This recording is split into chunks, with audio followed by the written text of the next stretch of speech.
myself, Doreen Velin, and this is at the other EDC. This is the Landmark EDC now we're at on Dixon Avenue by the Landmark buildings. I just love these EDCs, they're great. So this one here is a very, very good use of warm and cool. So this is warm here, and these colors here are cool.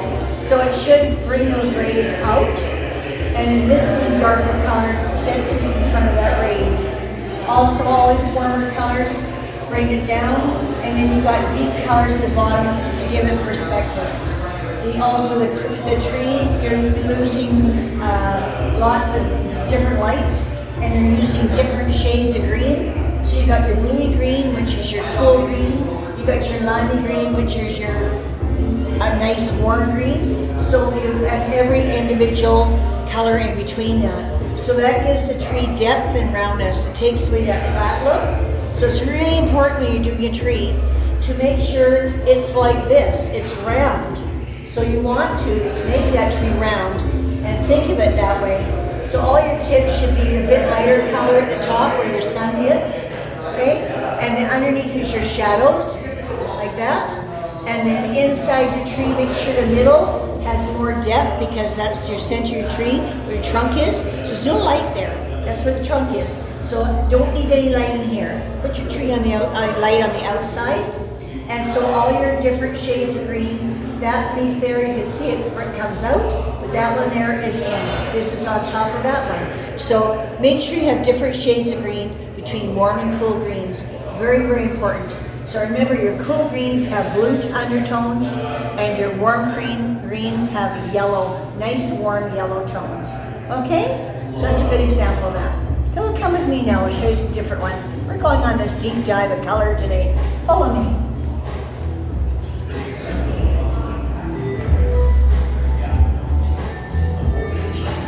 So come over here.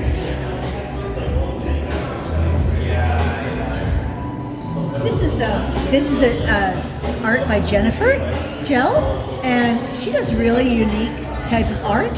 And you can see the warm grass there is nice and warm, and her sea is set back, so that right away that nice knoll there of green grass is right in front of their water. So that's the secret. Get those warm colors up front.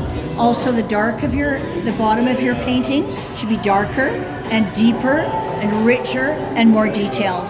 So lots of detail in the bottom, and you're a bit darker at the top. Should be like that one there. It's darker at the top, and then come down, and then dark at the bottom. So that creates this look of depth in your picture.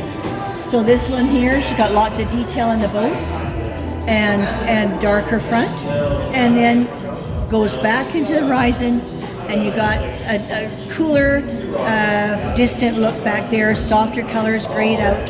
So that gives you the distance in your color. Okay, so this one here is got a bit of a warm tone to it, but that little bird in front is very, very turquoise. It's a real warm turquoise. So that guy sticks right out in front. You see the detail on that post? That gives that bird right up front. It keeps him right up front. Okay? And then she's got a medium tone and her medium distant. So you have your front distant, your medium, and your background. So she's got your three different distances there. Really good. Okay? Another one down here.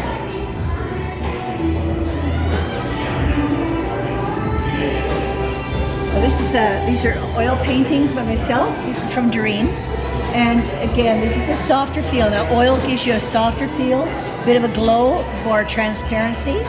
And there is warmer tones back there. So that's done a little bit opposite to what you usually do, because usually I was saying that you put the warmer tones in front. But because these dark is so dark and rich, and the burgundy, that warm red kicks it right out in front. And that sky there goes back. So the mistiness gives you that look that the sun is set back there in the mountains. It's just peeking over. So that's your dawn. Oh, wait, sorry.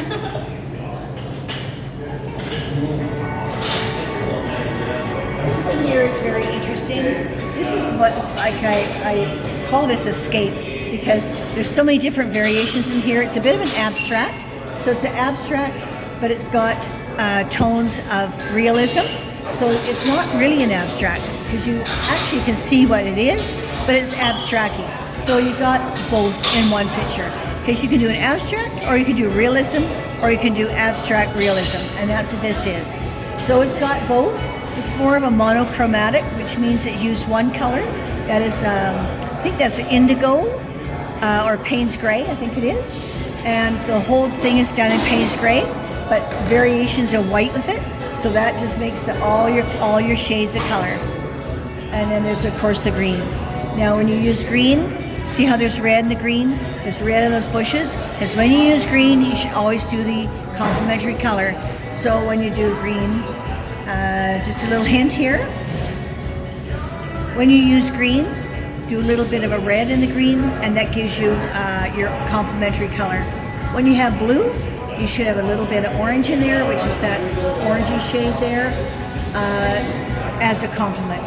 When you do mauve, you should do a little bit of yellow in with it. That's your complement. So try to use a complementary color somewhere in your picture. It doesn't matter where, just put it in somewhere, it just completes your picture.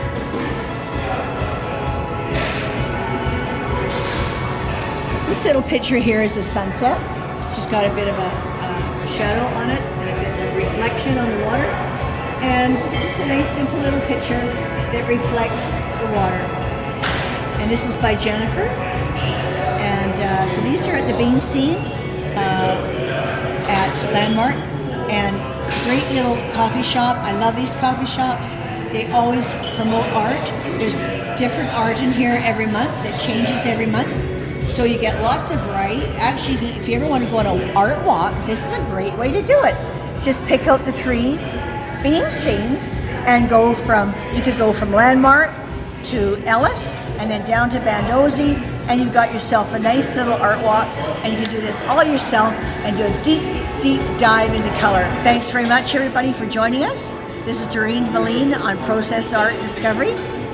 If you want to subscribe, you should subscribe because we're going to do lots more on our deep dive of color. We've got lots more to come. So press the subscribe button and the notification button. That's that little bell on the top right corner of your page, and you'll get more of our deep dive into color. Thanks a lot.